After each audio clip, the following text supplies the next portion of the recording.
Halima vit depuis 16 ans dans ce logement précaire et insalubre.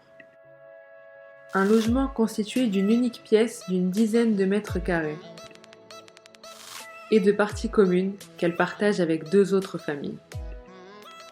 Mais ce logement, elle le loue pour permettre à sa petite famille d'avoir un toit. Un toit, 4 murs, mais pas grand-chose d'autre.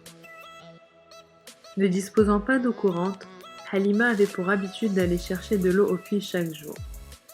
Depuis la fermeture de celui-ci par l'État, elle se rend chez un généreux voisin pour remplir ses bidons d'eau. Ces bidons d'eau qu'elle empile dans son entrée lui permettent de nourrir les siens au travers de ce semblant de cuisine situé dans l'entrée et partagé avec les autres résidents. Halima s'en sert également chaque jour pour faire bouillir de l'eau afin de laver sa petite fille de 7 ans pour qu'elle ne tombe pas malade. Cette toilette a lieu dans cet espace exigu qui combine sanitaire turc et espace douche, partagé par les 8 personnes occupant les lieux.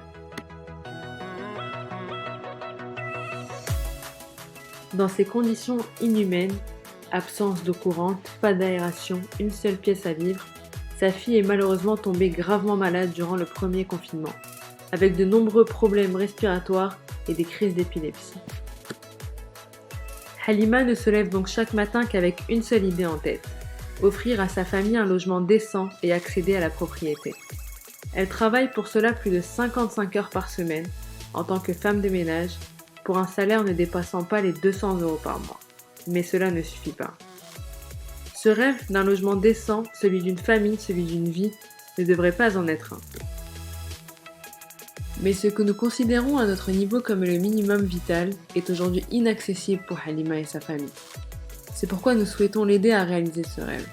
C'est pourquoi nous comptons sur vous.